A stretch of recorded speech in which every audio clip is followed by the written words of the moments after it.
Imagine um gênio cuja mente ultrapassou os limites de sua época, mas cujo coração permaneceu prisioneiro dos preconceitos dela. Alan Turing não é apenas um nome associado à inteligência brilhante, é um símbolo de coragem, inovação e uma tragédia que o mundo preferiria esquecer. Esta não é uma simples biografia, é a história de um homem que imaginou máquinas capazes de pensar décadas antes do primeiro computador, que decifrou códigos inimigos e mudou o rumo da Segunda Guerra Mundial, tudo enquanto lutava contra a sombra do segredo de Estado e a crueldade de uma sociedade que o rejeitava. Vamos percorrer juntos os corredores frios das escolas inglesas onde ele foi moldado, os salões tensos de Bletchley Park, onde cada tic-tac de um relógio poderia selar o destino de milhares, até aquele quarto silencioso onde lhe impuseram uma escolha desumana, renunciar a si mesmo ou perder a liberdade. Mas esta narrativa vai além das vitórias do intelecto. É um retrato doloroso de como a sociedade castiga aqueles que ousam ser diferentes. Se você acredita em histórias que desafiam, inspiram e comovem, este é o lugar certo. Sugira nos comentários quais personalidades merecem ser lembradas e acompanhe nosso canal, onde todas as noites revelamos vidas que marcaram a história. Alan Matheson Turing nasceu em 23 de junho de 1912, em Paddington, Londres, em uma família que parecia encarnar o rigor da elite imperial britânica. Seu pai, Julius Matheson Turing, era um alto funcionário da administração colonial na Índia, enquanto sua mãe, Ethel Sarah, vinha de uma linhagem de engenheiros com fortes conexões no meio acadêmico. Eram pessoas de princípios inabaláveis, o dever, a ordem e a respeitabilidade social eram os pilares de sua existência, valores que, naquela época, definiam quem pertencia ou não aos círculos de prestígio. Como era comum entre as famílias britânicas que serviam no exterior, Alan e seu irmão mais velho, John, foram deixados na Inglaterra, onde, segundo a crença da época, receberiam a educação adequada para jovens gentlemen. Assim, desde cedo, Turing cresceu longe dos pais, primeiro sob os cuidados de uma família adotiva em Hastings, depois em colégios internos onde a disciplina militarizada, os rituais vazios e a hierarquia inflexível eram tão importantes quanto o próprio aprendizado. Esse afastamento precoce não o endureceu, pelo contrário, o levou a refúgios interiores. Criança reservada, ele trocava as brincadeiras barulhentas dos colegas por caminhadas solitárias, pela observação meticulosa da natureza e por horas mergulhado em livros. Mais do que um menino introvertido, Turing era um observador nato, alguém que enxergava padrões onde outros viam apenas caos. Aos 6 anos, aprendeu a ler sozinho. Pouco depois, sua fascinação por números, estrelas e geometria já era evidente. Um de seus primeiros experimentos foi monitorar o crescimento de plantas no jardim, media brotos, anotava dados em cadernos, traçava gráficos e buscava leis ocultas naqueles números. Não era mera curiosidade infantil, era o embrião do método científico que mais tarde revolucionaria o mundo. Na escola, no entanto, seu gênio incomum logo se chocou com as expectativas de um sistema que valorizava a conformidade acima de tudo. Professores o repreendiam pela letra desleixada, pelo desinteresse pela literatura clássica e, especialmente, pela aversão ao latim, então considerado a marca da erudição. Turing não se encaixava, enquanto fracassava nas disciplinas nobres, sua mente brilhava em matemática, lógica e ciências. Adorava desmontar mecanismos, criar sistemas numéricos próprios e perder-se em debates sobre o infinito e a natureza do tempo. Um episódio marcante ocorreu aos 14 anos, durante a Greve Geral Britânica de 1926. Quando os trens pararam e o impediram de chegar à prestigiosa Sherborne School, em Dorset, ele não desistiu. Pegou sua bicicleta, pedalou quilômetros, percorreu mais de 60 quilômetros a pé e passou a noite em uma pousada, chegando pontualmente no dia seguinte. Jornais locais noticiaram a proeza, mas o que realmente importa não é a resistência física do adolescente, e sim sua mentalidade. Para Turing, obstáculos eram equações a serem resolvidas, passo a passo, com lógica implacável, como as máquinas que um dia idealizaria. Foi em Sherborne que ele viveu sua primeira grande conexão humana. Lá conheceu Christopher Morcom, um jovem tão brilhante quanto ele, de espírito sereno e intelecto afiado. Juntos, devoravam problemas matemáticos, discutiam física e se inspiravam nas teorias de Einstein. Morcom era mais do que um amigo, era um espelho, um ideal. Turing o admirava não apenas pela inteligência, mas pela clareza de pensamento e pela maturidade precoce. Escrevia-lhe cartas, compartilhava ideias e aspirava a ser digno daquele vínculo. Mas em 1929, aos 16 anos, Turing enfrentou uma perda devastadora. Morcom morreu vítima de complicações de brucelose, uma doença que o acompanhava desde a infância. A dor foi avassaladora.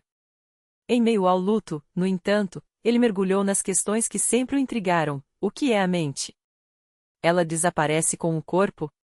Seria possível preservar uma personalidade se decifrássemos sua essência? Nos meses seguintes, Turing escreveu à mãe de Morcom, refletindo sobre a alma, a memória e a possibilidade científica de uma existência além da morte. Não buscava consolo em lugares comuns, queria respostas racionais.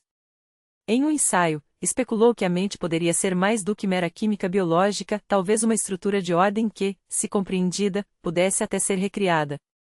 Essas ideias, nascidas da dor, eram os primeiros vislumbres da filosofia que mais tarde fundamentaria seus estudos sobre inteligência artificial. Após a morte de Morcom, Turing se fechou ainda mais. Sua obsessão por entender o pensamento, o tempo e as leis da natureza tornou-se quase febril.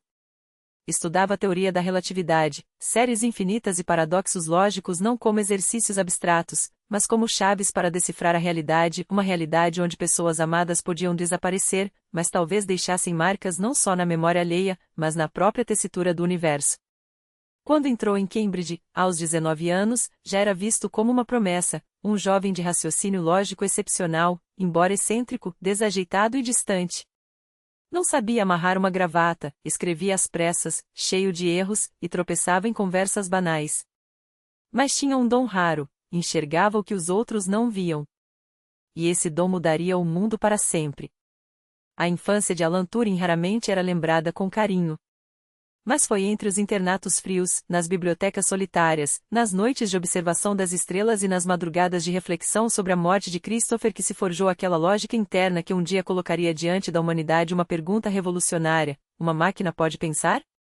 E por trás dessa questão não estaria apenas um cientista, mas um homem que, desde cedo, aprendeu a encarar o silêncio da escuridão e a iluminá-lo com a força do intelecto.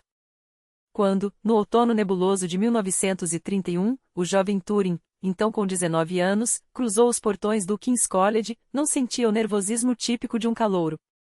Em vez disso, carregava consigo uma certeza íntima: ali, finalmente, poderia respirar. As torres medievais, o silêncio das bibliotecas, as paredes seculares que abrigaram mentes capazes de redefinir o curso do pensamento europeu, nada disso era mera cenografia para ele. Era a extensão natural de seu próprio universo, onde a razão reinava como elemento primordial. E foi nesse solo fértil que começaria a desabrochar um dos projetos intelectuais mais ousados do século, a ideia de uma máquina capaz de pensar. Em Cambridge, Turing estudava matemática, mas seus interesses já extrapolavam, e muito, os limites do currículo. Devorava os trabalhos de Bertrand Russell e Alfred North Whitehead, especialmente o Principia Mathematica, ambicioso esforço para derivar toda a matemática a partir de axiomas lógicos formais. Não era mero interesse acadêmico, era uma paixão filosófica pela busca dos alicerces do próprio pensamento. Passava horas mergulhado em símbolos, conexões lógicas, paradoxos e regras de inferência, questionando onde terminava a fronteira entre o que podíamos chamar de verdade e o que podíamos calcular com precisão absoluta. Um dos que reconheceram seu gênio precoce foi o professor de matemática John Lithgow. Ele enxergou em Turing não apenas um aluno brilhante, mas alguém capaz de redefinir conceitos fundamentais. Lithgow o introduziu aos problemas centrais da lógica matemática, em especial a questão da decidibilidade. Seria possível criar um método universal para determinar a veracidade de qualquer afirmação formal? Essa indagação o consumia. E foi ao refletir sobre ela que Turing começou a esboçar, em sua mente, um dispositivo hipotético, não uma engenhoca física, mas um mecanismo abstrato, baseado em ações elementares: ler um símbolo, substituí-lo, mover-se para a esquerda ou para a direita. Nascia ali, em seus pensamentos, a máquina de Turing, conceito que se tornaria a pedra angular da teoria dos algoritmos e da ciência da computação. No início de 1936, Turing finalizou seu primeiro grande trabalho, Um Computable Numbers, with an Application to the Industrial Problem. Nele, descreveu um modelo de computação baseado em uma fita infinita dividida em células, e uma cabeça em que lia, escrevia e se movia conforme regras predefinidas. Demonstrou que tudo o que poderia ser expresso por um algoritmo poderia ser executado por essa máquina. A ideia parecia simples, quase ingênua. Mas escondeva uma revolução. Pela primeira vez, o próprio conceito de algoritmo ganhava uma definição rigorosa. Turing provou que um algoritmo não era magia, mas uma sequência formal de passos que poderia ser replicada por um mecanismo sem consciência. Quase ao mesmo tempo, do outro lado do Atlântico, o lógico americano Alonzo Chart chegava a uma conclusão semelhante por meio do cálculo lambda. Ambos demonstraram que não existia um método universal capaz de resolver todos os problemas dentro de um sistema formal. Era o fim do sonho de uma matemática completa, mas também o nascimento de uma nova ciência, dedicada aos limites do pensamento. Para consolidar essa ideia, Turing formulou seu famoso problema da parada. Seria possível criar um algoritmo que, dado qualquer máquina e seus dados de entrada, determinasse se ela pararia ou entraria em um loop infinito? A resposta foi um não categórico. Ele provou que tal algoritmo não poderia existir, revelando que há questões que a lógica mecânica simplesmente não pode responder. Não por falta de inteligência humana, mas porque a própria estrutura da razão formal o impede. Essa descoberta abalou Turing. Em cartas da época, ele refletia sobre o significado filosófico desses limites. Talvez nem tudo na mente humana se reduza à computação. E, no entanto, o ato de traçar essa fronteira era, em si, um esforço intelectual monumental. Em Cambridge, seu trabalho chamou a atenção de Max Neumann, um dos poucos que compreendeu imediatamente a profundidade de suas ideias. Neumann tornou-se mentor, amigo e parceiro intelectual de Turing, e mais tarde teria um papel decisivo em sua trajetória. Foi ele quem, em uma conversa casual, lançou uma ideia que soava como ficção científica: e se, em vez de apenas imaginá-la, pudéssemos construir essa máquina? Turing ficou fascinado. Embora não tivesse formação em engenharia, sua mente já esboçava dispositivos capazes de executar instruções lógicas, passo a passo, sem cansaço, sem emoção, mas com precisão absoluta. Essa obsessão o acompanharia até quando cruzou o oceano, rumo à Universidade de Princeton, onde passou quase 2 anos como bolsista. Lá, colaborou estreitamente com Chart, mergulhou em criptografia, teoria dos números e proteção de informações. Mas, acima de tudo, continuou a sonhar com a máquina. Imaginava um dispositivo universal, capaz não apenas de resolver tarefas específicas, mas de interpretar a descrição de qualquer problema e executar qualquer sequência de ações, uma máquina de Turing universal, que, em teoria, poderia simular qualquer mente, qualquer programa, qualquer cálculo. Quando, em meados de 1938, Alan Turing regressou à Grã-Bretanha em 1938, aos 26 anos, não como um simples matemático, mas como o arquiteto de uma ideia que redefiniria o próprio ato de pensar e calcular. Em sua bagagem, levava lógica pura, filosofia abstrata, os segredos da criptografia e, acima de tudo, o projeto de uma máquina que existia apenas em equações rabiscadas e na teimosia de sua imaginação. Ele ainda não sabia que aquela máquina teórica, nascida de sua obsessão por algoritmos, estava prestes a se tornar a arma mais silenciosa e letal da história. Não como um conceito acadêmico, mas como a chave para salvar milhões de vidas. Quando os primeiros tiros da guerra ecoaram pela Europa, Turing tinha apenas 27 anos. Havia acabado de voltar dos Estados Unidos, onde, sob a tutela de Alonzo Chart em Princeton, aprimorou as fundações teóricas da computação, suas anotações ainda exalavam o cheiro de tinta fresca, e sua mente fervilhava com visões de máquinas abstratas que poderiam, um dia, pensar. Mas a história não aguardava teorias. Em 3 de setembro de 1939, no mesmo dia em que a Grã-Bretanha declarou guerra à Alemanha, ele chegou a Bletchley Park, uma mansão campestre em Buckinghamshire que, por trás de sua fachada vitoriana serena, escondia o coração pulsante da operação de inteligência mais secreta do Império Britânico. Bletchley Park era um paradoxo: do lado de fora, um refúgio bucólico, cercado por árvores e gramados impecáveis; por dentro, um labirinto de barracões e salas abarrotadas de cérebros exaustos, máquinas barulhentas, quilômetros de cabos e pilhas de mensagens cifradas. Para lá, o governo britânico transferira seu departamento de cifras, longe dos bombardeios de Londres, com uma missão impossível: decifrar o código da Enigma, a máquina de criptografia nazista que, como um oráculo mecânico, ditava o destino de batalhas. A Enigma era uma besta de aço e fios, uma máquina de escrever transformada em fortaleza, com rotores giratórios, circuitos elétricos e um sistema de cifragem tão complexo que gerava bilhões de combinações possíveis, todas mudando a cada 24 horas. Os alemães confiaram nela cegamente. Por seus circuitos passavam ordens de ataque, coordenadas de submarinos, movimentos de tropas e segredos que, se revelados, poderiam inverter o curso da guerra. Diziam que era invencível. Mas já havia quem duvidasse. Antes mesmo da guerra, uma equipe de criptógrafos poloneses, liderada pelo gênio discreto Marian Rejewski, havia desmontado parte do mistério. Com análise estatística e intuição matemática, eles reconstruíram a lógica interna da Enigma e até criaram um protótipo mecânico, a bomba criptológica, capaz de adivinhar configurações do código. Nas semanas que antecederam a invasão da Polônia, a inteligência polonesa entregou tudo aos britânicos e franceses: esquemas, tabelas de rotões, anotações preciosas. Foi com esse legado nas mãos que Turing cruzou pela primeira vez os portões de madeira de Bletchley.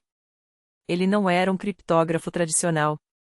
Não se interessava por linguística, nem por decifrar palavras uma a uma. Seu cérebro operava em outra frequência. Como reduzir o problema a uma estrutura formal? Como fazer uma máquina pensar pelo homem? Ele entendeu rapidamente que, manualmente, seria impossível testar todas as combinações, havia mais possibilidades do que grãos de areia em todas as praias do mundo. Precisava-se de algo que fizesse isso automaticamente, que caçasse padrões na escuridão dos números como um predador implacável. Assim nasceu a bomba britânica, a primeira máquina criptoanalítica prática do mundo, inspirada no modelo polonês, mas reinventada pela mente de Turing. Era um monstro de 2 metros de altura, recheado de tambores giratórios e circuitos elétricos que, em um ritmo hipnótico, testavam chaves de cifragem, eliminando as impossíveis por meio de contradições lógicas. A primeira bomba foi ligada em julho de 1940. Em meses, dezenas delas foram construídas. No auge da guerra, mais de 200 trabalhavam sem parar em Bletchley, cuspindo faíscas e soluções, decifrando milhares de mensagens por dia. Mas a máquina, por si só, era apenas uma engrenagem. O verdadeiro poder estava no sistema que Turing arquitetou ao seu redor, uma rede de análise de padrões, classificação de mensagens, hipótese e verificação, onde cada erro humano dos operadores alemães, um Heil Hitler repetido, um código de unidade naval mal digitado, tornava-se uma brecha explorável. Turing não apenas projetou a máquina, ele reescreveu as regras do jogo. Como adivinhar as plataformas, trechos fixos das mensagens, como ao comandante da frota ou a um grupo submarino norte e usá-las para descartar configurações erradas em segundos. Como transformar a preguiça ou a pressa de um soldado alemão em uma vantagem estratégica. Ele liderava a seção responsável por quebrar os códigos da marinha nazista, o fronte mais crítico da batalha. Os U-boats afundavam navios aliados no Atlântico a um ritmo devastador, e cada dia sem decifrar suas transmissões custava vidas, suprimentos e, eventualmente, a guerra. Sua equipe era um mosaico de mentes brilhantes e excêntricas, de estudantes recém-saídos da universidade a professores eminentes, de gênios sociais desastrados a organizadores metódicos. Entre eles, destacava-se John Clarke, matemática de memória prodigiosa e precisão cirúrgica, que conquistou seu lugar em um mundo dominado por homens. Com ela, Turing compartilhava uma cumplicidade intelectual rara. Em certo momento, chegou a pedir sua mão em casamento apenas para confessar, depois, sua homossexualidade e a impossibilidade de uma vida convencional juntos. Mesmo assim, permaneceram aliados, unidos pela paixão pelos quebra-cabeças lógicos e pela urgência da missão. Turing era uma figura singular, quase mitológica entre os corredores de Bletchley. Podia ser visto cruzando o pátio com uma máscara de gás para evitar o cheiro de produtos químicos, ou prendendo sua caneca ao radiador com uma corrente para que ninguém a roubasse. Usava um chapéu de papel alumínio por medo de radiações e falava sozinho, como se seu cérebro precisasse verbalizar cada equação. Alguns o achavam estranho, ninguém duvidava de seu gênio. Ele raramente explicava seus métodos, simplesmente agia, e os resultados falavam por si. Era respeitado, mesmo quando incompreendido. O trabalho em Bletchley era uma maratona de exaustão. Turnos intermináveis em salas sem janelas, sob o peso de um sigilo absoluto. Nem mesmo entre departamentos era permitido compartilhar informações, poucos conheciam o quadro completo. As refeições chegavam em latas, o chá era bebido em pé, os intervalos eram curtos. Ainda assim, havia uma energia elétrica no ar, a sensação de estar no epicentro de uma batalha intelectual onde uma única fórmula poderia salvar um comboio ou condenar uma cidade. Historiadores estimam que o trabalho de Bletchley Park encurtou a guerra em pelo menos 2 anos, salvando centenas de milhares de vidas. Um dos momentos mais decisivos ocorreu em maio de 1943, quando os aliados, após decifrarem as coordenadas de submarinos, destruíram uma onda de ataques e garantiram passagem segura para dezenas de navios mercantes, tudo sem disparar um único tiro. Apenas com fitas de papel, tabelas de frequências, o estalo dos relés metálicos e mentes operando no limite do possível. Mas quando a guerra terminou, não houve desfiles, nem medalhas, nem manchetes. Bletchley Park foi apagado da história. Todos assinaram termos de confidencialidade por 25 anos. Muitos levaram o segredo.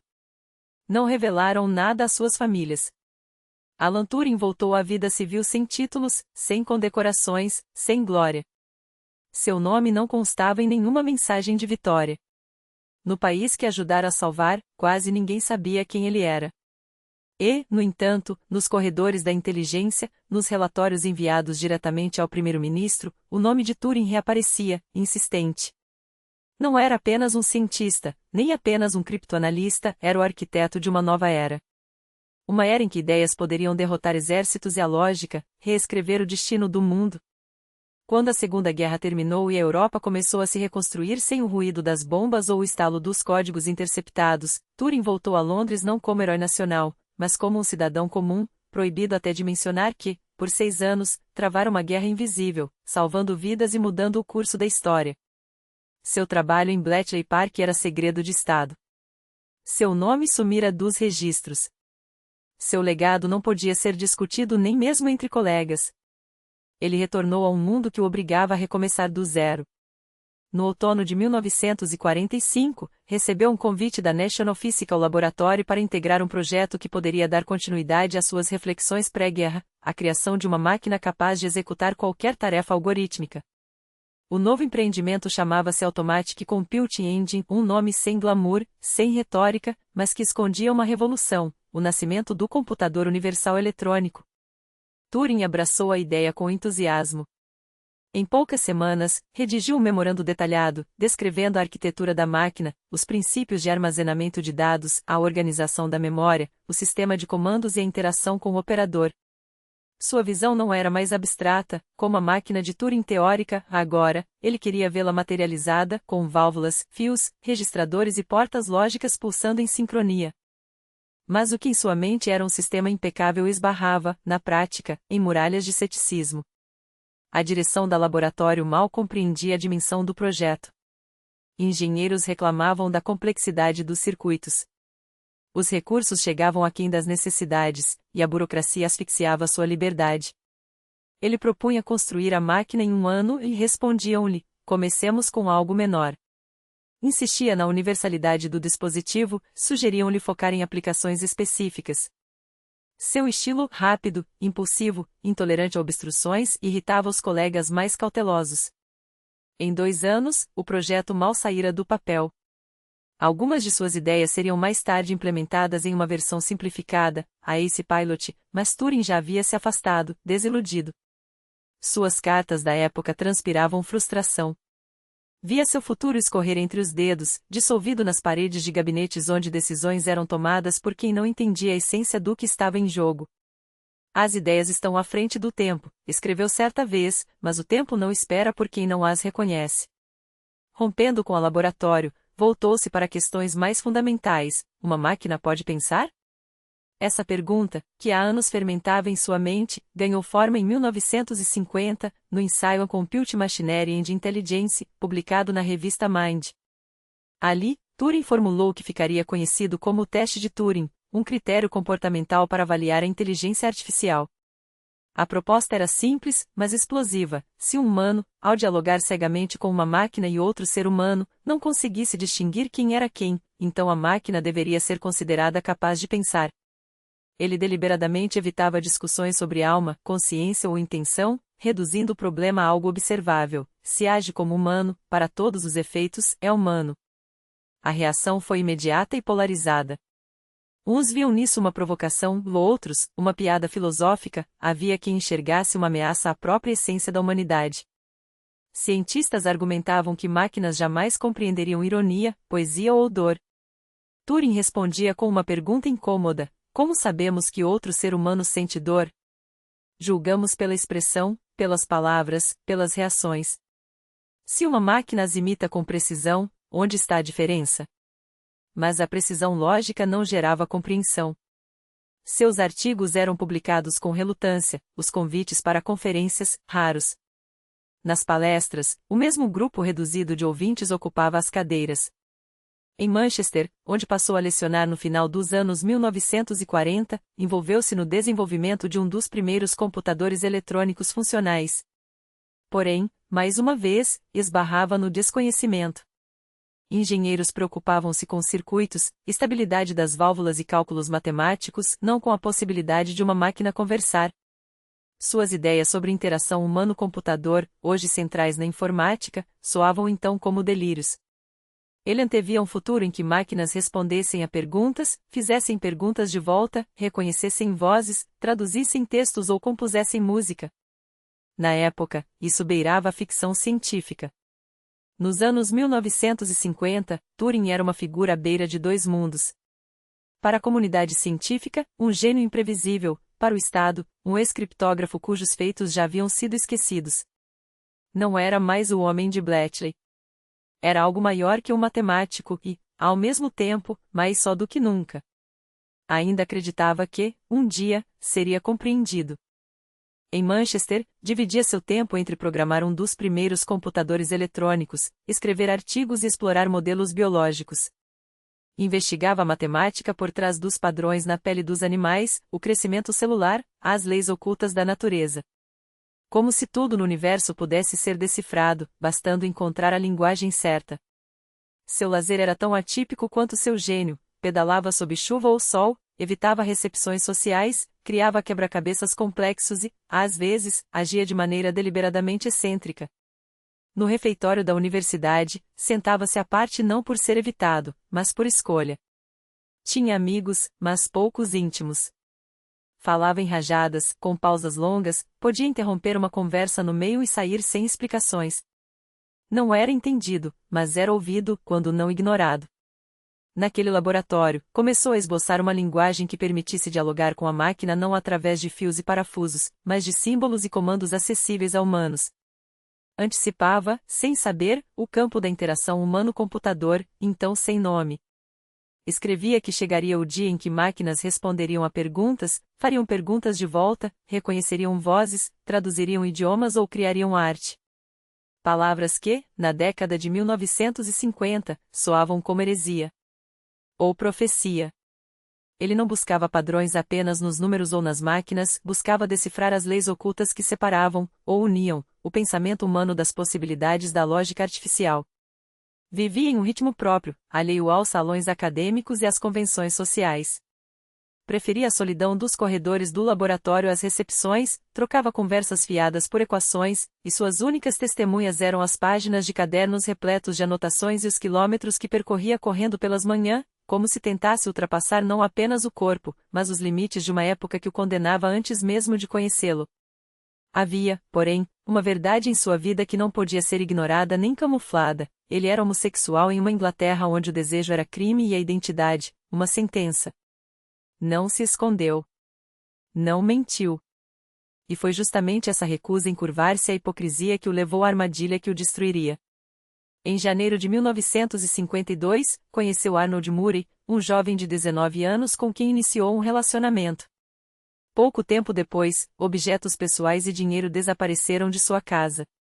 Suspeitando de algum conhecido de Murray, Turing, com a mesma franqueza que aplicava a tudo na vida, recorreu à polícia.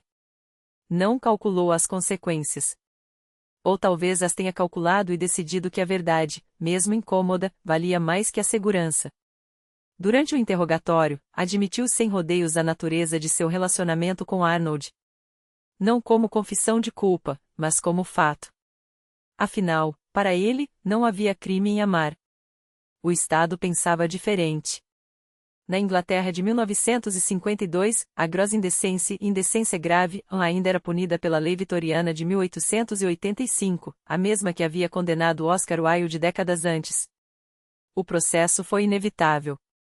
Amigos imploraram que contratasse um advogado, que negasse, que inventasse uma desculpa. Turing recusou. Não porque fosse ingênuo, mas porque se recusava a participar de um jogo cujas regras desprezava. Não era um criminoso, e não iria se comportar como tal. O julgamento ocorreu na primavera daquele ano. O veredito: culpado. Sem antecedentes criminais e dado seu prestígio científico, o tribunal ofereceu uma alternativa à prisão, a terapia hormonal. Um eufemismo para a castração química. Injeções semanais de estrogênio sintético, projetadas para anular seu desejo e, com ele, parte de sua essência. Ele aceitou. Não por submissão, mas porque, talvez, ainda acreditasse que a lógica prevaleceria. Que um sistema que o havia usado para salvar nações não o abandonaria agora. Os efeitos foram rápidos e brutais. O corpo incha, a mente oscila entre a apatia e a irritação, o sono se fragmenta. Ele descrevia a si mesmo como o estranho dentro de sua própria pele, movendo-se em uma névoa espessa onde os contornos da realidade se dissolviam. Falava disso com uma mistura de distanciamento clínico e ironia amarga. Agora sou metade homem, metade experiência mal-sucedida, brincava. Mas nos silêncios entre as palavras, pesava o cansaço de quem sabe que está sendo apagado aos poucos. Continuou trabalhando. Escreveu sobre morfogênese, explorou padrões matemáticos na natureza, sonhou com máquinas que pensavam. Mas o mundo ao seu redor se fechava. O Ministério da Defesa, que outrora dependera de seu gênio, agora o via como um risco. Homossexuais são alvos fáceis para chantagem, justificavam. O homem que decifrara o enigma foi declarado inapto para segredos de Estado. Os convites para a conferência cessaram. Os projetos foram cancelados. Seu nome ainda aparecia em publicações, mas sua voz já não era ouvida. Ele não se queixava. Não pedia piedade. Mas em seus olhos, antes tão vivos com a curiosidade de quem desvendava mistérios, agora habitava algo novo, a resignação de quem compreende que, para certas verdades, não há espaço. Sua lógica era impecável, sua moral, inatacável. Mas em uma sociedade que mede o valor dos homens pela conformidade, sua genialidade não pesava mais que um veredito. Em junho de 1954, a Inglaterra chovia sem parar. O ar úmido entrava pela janela entreaberta de sua casa em Vilmore, carregando o cheiro de terra e de algo que já se ia. Ele tinha 42 anos. Ainda corria pelas manhãs, ainda carregava a bicicleta pelas escadas do prédio, ainda anota, em cadernos, equações que ninguém mais lia com atenção. Planejava férias à beira-mar, levava consigo livros e a ilusão de que poderia, por um instante, escapar. Não escapou. Na manhã de 8 de junho, sua governanta encontrou-o deitado na cama, imóvel. Ao lado, massa com uma mordida. Sobre a mesa, cálculos inacabados e um livro de contos de fadas, Cinderela, que relera na noite anterior. O laudo foi claro: envenenamento por cianeto de potássio. Suicídio. Não deixou carta. Não havia necessidade. Sua vida já era uma equação resolvida. Um homem que decifrara códigos foi reduzido a um código que não podia decifrar, o de um mundo que o rejeitava. Encontraram em sua casa frascos de cianeto, equipamentos de laboratório, vestígios de experimentos. Ele sempre brincara com substâncias perigosas, sem medo. Sua mãe insistiu, até o fim, que fora um acidente. Talvez fosse. Ou talvez, naqueles últimos dias, ele simplesmente tenha escolhido a única saída lógica que restava: parar de lutar contra um sistema que, apesar de todo seu gênio, nunca o entenderia. Em seus últimos escritos, uma frase ecoa como um teorema final: já não tenho certeza de que quero ficar. Não por fraqueza, mas por falta de sentido. Não era desespero. Era precisão. A mesma com que, anos antes, provara que algumas questões não têm resposta. Dessa vez, a questão era ele próprio. Resolver um problema matemático. Mas, como tantas vezes acontece com as ideias revolucionárias, sua simplicidade escondia uma verdade explosiva: ele havia descrito o cerne de tudo que hoje chamamos de computação. Não era apenas uma máquina hipotética, era o esboço de um futuro que poucos conseguiram enxergar na época. Aquela abstração se tornaria a base sobre a qual seriam construídos os primeiros computadores digitais, os algoritmos que hoje governam nossas vidas e até mesmo a própria noção de que máquinas podem, de alguma forma, pensar. E aqui reside o paradoxo mais cortante de sua história: o homem que decifrou os códigos mais complexos do século XX foi condenado por amar de uma maneira que o Estado julgava indesejável. O mesmo governo que dependeu de seu gênio para vencer uma guerra o tratou como um criminoso por ser quem era. A ironia é tão aguda que dói, Turing não apenas ajudou a salvar a democracia britânica, ele embodiou seus ideais mais profundos, a liberdade de pensamento e a busca pela verdade, mesmo quando essa verdade era inconveniente. E, no entanto, quando sua própria verdade veio à tona, a democracia que lhe servirá o rejeitou sem hesitar. Seus últimos anos foram uma batalha silenciosa contra esse mesmo sistema. Depois da condenação, ele perdeu acesso aos laboratórios secretos onde trabalhará, viu sua reputação manchar-se e foi forçado a submeter-se a um tratamento que, na prática, era uma forma de castração química. Mas mesmo assim, continuou trabalhando. Em Manchester, entre 1948 e 1952, ele desenvolveu alguns de seus conceitos mais radicais sobre inteligência artificial, publicando em 1950 o artigo Compute Machinery and Intelligence, onde lançou a pergunta que ainda nos persegue: podem as máquinas pensar? E, como sempre, fez mais do que perguntar, propôs um teste para responder. O teste de Turing, como ficaria conhecido, era brilhante em sua simplicidade. Se uma máquina conseguisse se passar por humana em uma conversa, sem que um interlocutor conseguisse distinguir entre os dois, então, para todos os efeitos práticos, ela estaria pensando. Não era uma definição técnica, mas filosófica. E, como tudo que vinha de sua mente, antecipava debates que só ganhariam força décadas depois. Hoje, quando assistentes virtuais respondem às nossas perguntas ou quando discutimos os limites éticos da inteligência artificial, estamos, mesmo sem saber, caminhando por um território que Turing mapeou sozinho, com uma caneta e um caderno de anotações. Mas talvez seu legado mais comovente não esteja nos teoremas ou nas máquinas, e sim na maneira como sua vida e sua morte expuseram as fraturas de uma sociedade que se dizia avançada. Ele foi um espelho incômodo. Revelou que o progresso científico e a intolerância moral podiam coexistir no mesmo país, na mesma época, às vezes até na mesma pessoa. Sua história força-nos a confrontar uma pergunta igualmente difícil: quantos outros gênios perdemos por causa de preconceitos que, como os códigos da Enigma, só precisavam ser decifrados para revelar sua absurdidade?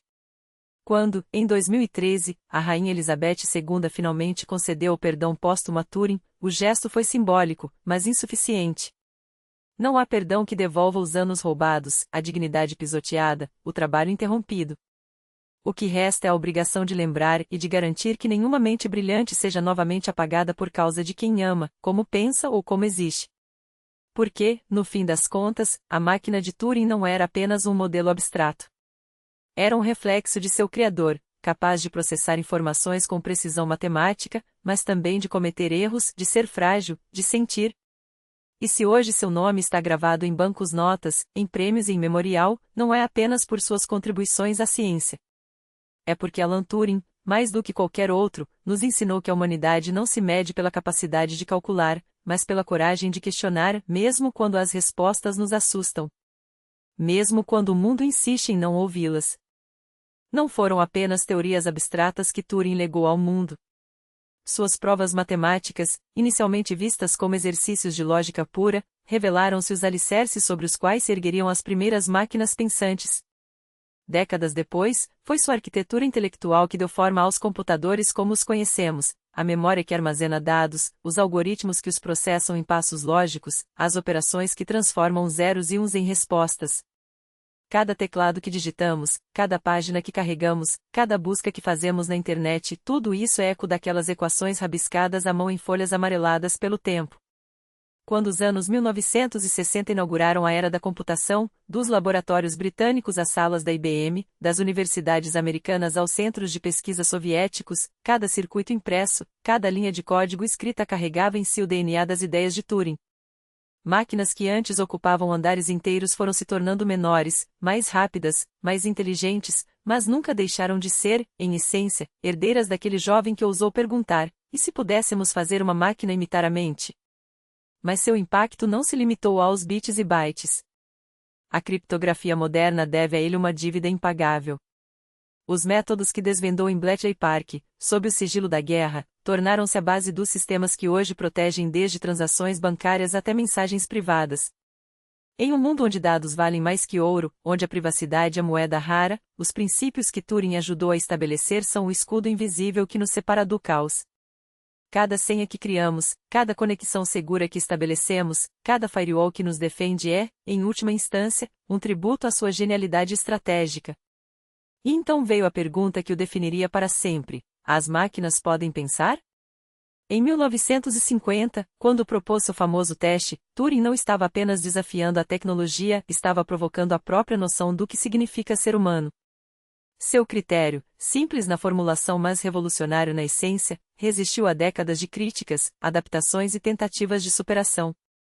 Hoje, quando uma inteligência artificial compõe música, diagnostica doenças ou debate filosofia, ainda nos pegamos voltando àquela questão original, como se, em cada interação com uma máquina, estivéssemos, sem saber, participando de um diálogo que ele iniciou há mais de 70 anos. Por muito tempo, o mundo esqueceu Alan Turing. Seu nome foi apagado dos livros, sua história distorcida pela vergonha de uma sociedade que o condenou por amar de forma errada. Mas a verdade, como suas próprias máquinas, não pode ser apagada, apenas adiada. Nos anos 2000, filmes como O Jogo da Imitação devolveram-lhe o rosto, e milhões descobriram, estarrecidos, que o homem que salvou milhões de vidas na guerra havia sido traído pela paz. Sua reabilitação pública chegou tarde, mas chegou. Hoje, seu retrato estampa cédulas, seu nome batiza institutos, prêmios e laboratórios, e sua vida se tornou símbolo de uma luta maior, a luta pelo direito de existir sem máscaras, de pensar sem ameaças, de amar sem medo. Talvez o mais extraordinário, porém, não seja o que Turing deixou escrito, mas o que continua a escrever conosco. Cada linha de código, cada modelo de machine learning, cada protocolo de segurança é, de certa forma, uma colaboração póstuma. Quando um programador depura um algoritmo, quando um cientista treina uma rede neural, quando um ativista defende a privacidade digital, todos estão, sem perceber, seguindo os passos daquele homem que escolheu a dúvida como método, a liberdade como princípio e a inovação como legado. Seu verdadeiro monumento não são estátuas ou prêmios, mas o futuro que ajudou a construir um futuro onde, paradoxalmente, suas máquinas nos ensinam, cada vez mais, o que significa ser humano.